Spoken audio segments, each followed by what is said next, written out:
Muy bien, vamos a seguir. Hoy vamos a hablar de estructuralismo, semiótica, lingüística. En cuestión estructuralista, en la teoría y corrientes de la comunicación en Europa, la figura que más destaca es Ferdinand de Saussure. Este señor suizo básicamente inventa la ciencia de la lingüística y escribe un libro a principios del siglo XX que se llama Curso de Lingüística General y básicamente lo que hace es decir que el lenguaje determina en gran parte cómo es que nuestra mente está estructurada. Entonces, a partir de los estudios de Saussure, tenemos todo un legado histórico en Europa que sigue el pensamiento de este señor y lo utiliza para otras áreas además de la lingüística.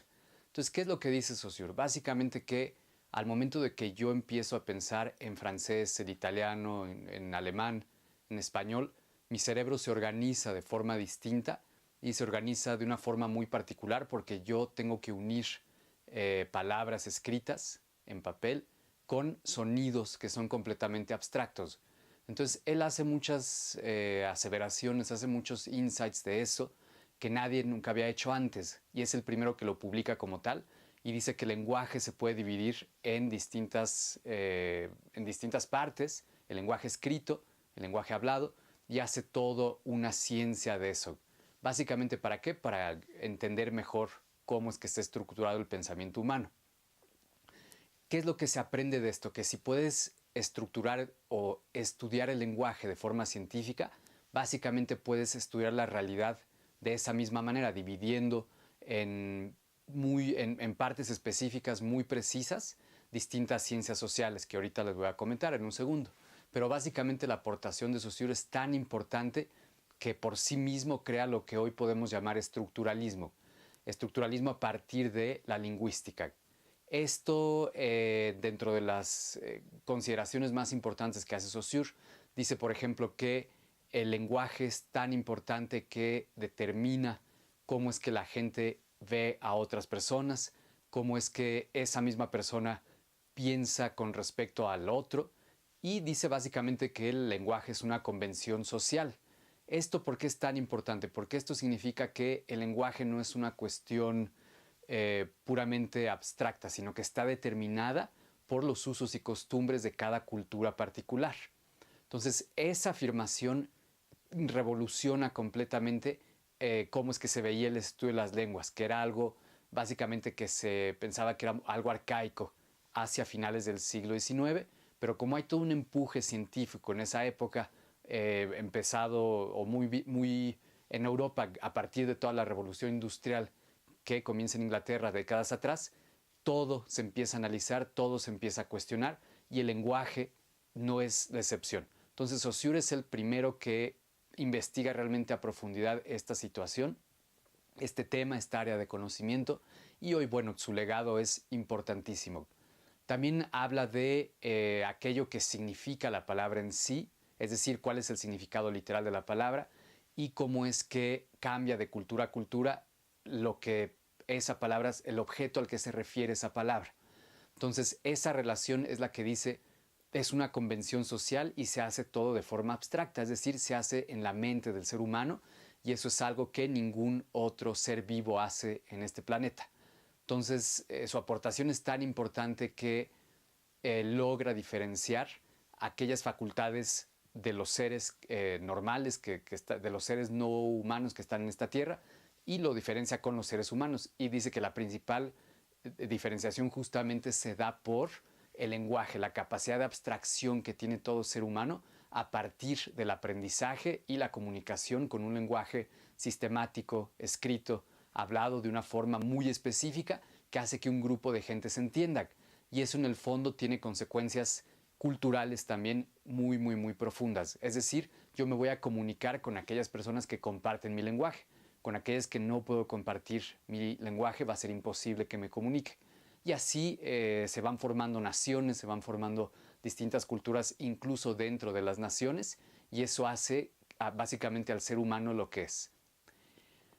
Con respecto a la abstracción que comentaba hace un segundo, dice que esto es tan importante, las facultades de abstracción del ser humano, que determinan cómo ves el mundo. Es decir, alguien que tiene un gran léxico, en general, va a tener un mundo mucho más amplio, mucho más profundo, mucho más interesante que alguien que tiene un léxico muy limitado.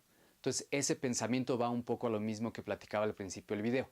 Con Saussure realmente estamos en que lo principal que tiene el ser humano para desarrollarse y diferenciarse de los otros seres vivos es su capacidad lingüística, tanto escrita como hablada.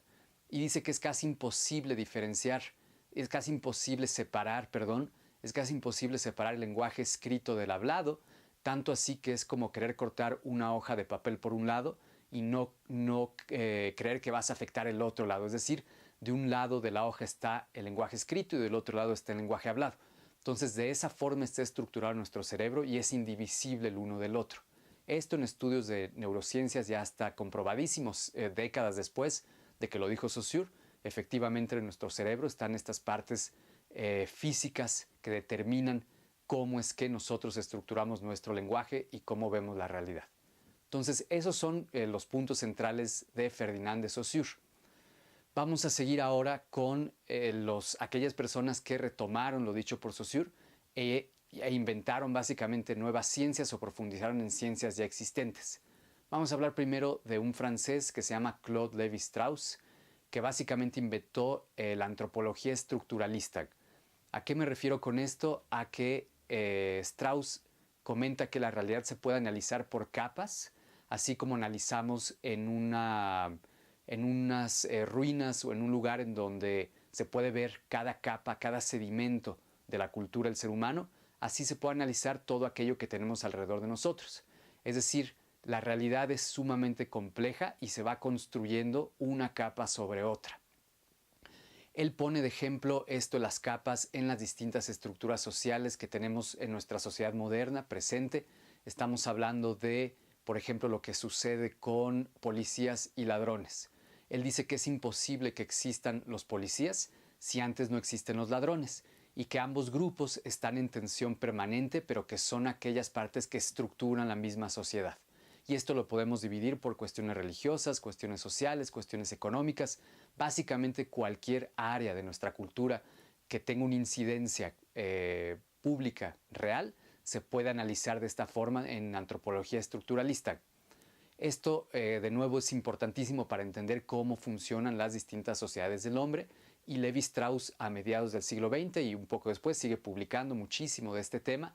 Es una de las figuras centrales en Europa y tiene muchísima incidencia también en los estudios de Latinoamérica, en los estudios culturales de Latinoamérica al día de hoy. Entonces, básicamente, hasta arriba de la sociedad está aquello que él comenta, la analogía, como si fuera un tótem en las culturas prehispánicas, en las culturas prehispánicas, es decir, antes de que los españoles y los europeos llegaran a América. Ustedes han visto estos tótems, sobre todo en la parte del Pacífico de lo que hoy es Estados Unidos. Él dice que tú puedes ver qué es lo importante en una cultura a partir de cómo está estructurada. Y generalmente hasta arriba, en el centro de la columna, va a estar aquello que es más importante para aquellas personas que viven en esa cultura, y que ese tótem social es muy difícil de cambiar. Es tan sólido, es tan grande, es tan formidable que una cultura no lo cambia de un día para otro. Pensemos lo que pasa en México con la familia, la religión, todo aquello que los mexicanos consideramos tan importante y que todos los días en nuestra sociedad tiene incidencia real. Tiene incidencia económica, tiene incidencia financiera, tiene incidencias que determinan cómo es que convivimos con las otras personas en el México actual. Eso podría seguir hablando Lévi-Strauss, realmente es muy amplio, pero vamos a pasar ahora a otro francés que se llama Roland Barthes, que profundiza un poco en el estudio de las culturas primitivas, de las culturas primarias, y lo que él dice básicamente es que el lenguaje del ser humano tiene muchísimos niveles, y estos niveles hacen que profundices en cómo entiendes la realidad. Es decir, retoma lo que dice Saussure y dice básicamente todas las culturas tienen en su estructura las palabras que pueden ser entendidas de distinta forma, y eso te va a dar riqueza cultural a medida que entiendes de mejor forma cómo es que esa cultura funciona. Es decir, las palabras son símbolos y son entendidas como símbolos dependiendo de la cultura en donde estés. Y él pone de ejemplo, bueno, no pone ejemplo, este es un ejemplo que yo les voy a dar, Barth no habla de esto. Por ejemplo, cuando yo digo la palabra Barbie. Entonces, si yo les digo la definición denotativa, es decir, la del diccionario, es, por ejemplo, una muñeca que mide 30 centímetros, hecha de plástico, que generalmente tiene estas características físicas. Eso por un lado, pero si ustedes entienden Barbie como alguien que en México es una persona de pelo rubio, generalmente muy atractiva, le van a dar otro significado y todo eso está determinado por el contexto cultural en el cual ustedes están escuchando y utilizando esta palabra. Entonces Barth es sumamente importante en ese aspecto porque va a decir la riqueza simbólica cultural que los seres humanos asignan a cada una de las palabras va a determinar qué tan rico es su mundo interno, qué tan rica va a ser la mitología, la antropología, las leyendas que tiene esa misma cultura. Y él se va a las culturas primarias para estudiar esto, es decir, cuáles son las palabras importantes, por ejemplo, para las culturas primitivas del tabaco, para las culturas primitivas que tienen, por ejemplo, la miel como uno de los factores centrales de su desarrollo a lo largo de siglos y siglos, y analiza qué significa la palabra tabaco, qué significa la palabra miel, por ejemplo, en distintas islas de tribus primitivas en distintas partes del mundo, sobre todo en el Pacífico. Analiza qué significa para estas culturas estas palabras con las cuales conviven todos los días y que en muchos casos representan deidades, representan algo religioso. Son palabras tan importantes que van más allá de lo puramente material, de lo puramente que está en el mundo físico, sino que representan aquellas cosas que son realmente importantes más allá de la materialidad, de lo que tienen enfrente de ellas mismas. Después vamos a seguir con otro autor también sumamente importante que se llama Umberto Eco, que murió hace poco, de hecho, y Umberto Eco ha dejado un legado importantísimo en estudios de literatura medieval. Era una persona sumamente reconocida en Europa por los estudios también de estudios culturales que desarrolló.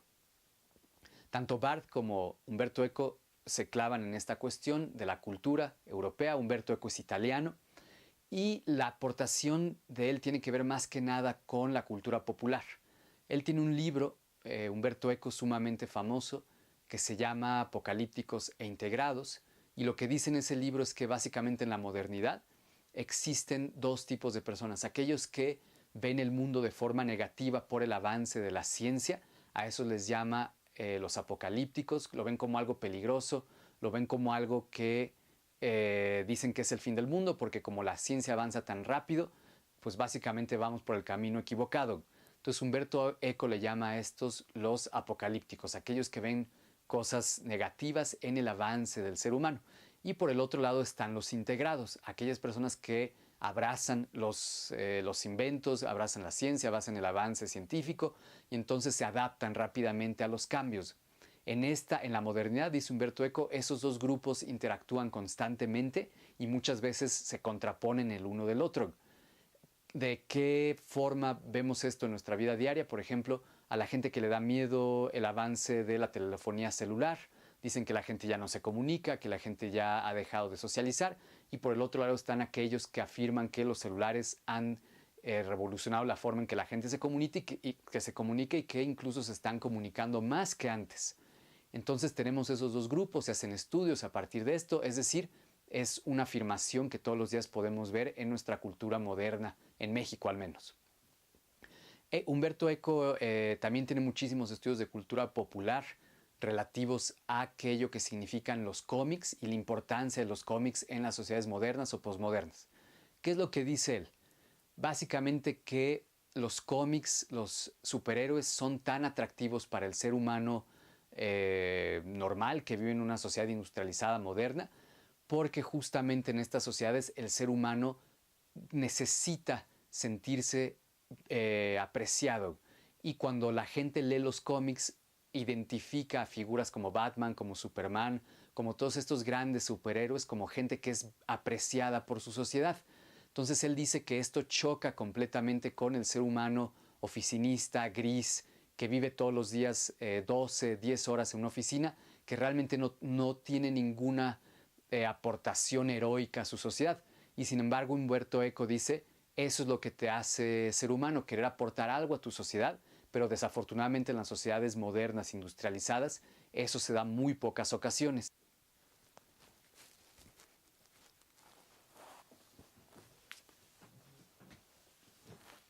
Finalmente tenemos a Julian Greimat, que analiza el discurso desde el punto de vista estructuralista y dice que en las sociedades modernas se necesitan narrativas discursivas para darle sentido a aquello que los seres humanos hacemos. Entonces, este autor analiza desde el punto de vista del lenguaje todo aquello que es importante discursivamente para las sociedades modernas y dice, los gobiernos, las empresas, las instituciones públicas necesitan estos discursos para darle sentido a todo aquello que los seres humanos hacen. Esto lo podemos ver en las películas, en las obras de teatro, en donde Greimat es sumamente importante para entender cómo está hecha una obra de teatro y entender cuáles son los personajes, cuáles son los oponentes a ese personaje principal, que generalmente es el héroe, es decir, cuál es la línea discursiva que va a seguir ese héroe y qué es lo que quiere obtener. Entonces, él hace una teoría que se llama la teoría de los ejes, que pueden encontrar en el curso, y básicamente lo que él dice es que toda obra de ficción del ser humano necesita estos ejes discursivos para tener sentido. El héroe busca algo, tiene una comunicación durante la obra o durante la película y tiene oponentes, tiene gente que le ayuda, tiene gente que está en contra de él y eso le va a dar sentido a esta creación generalmente literaria, pero que podemos ver en muchos otros medios de comunicación.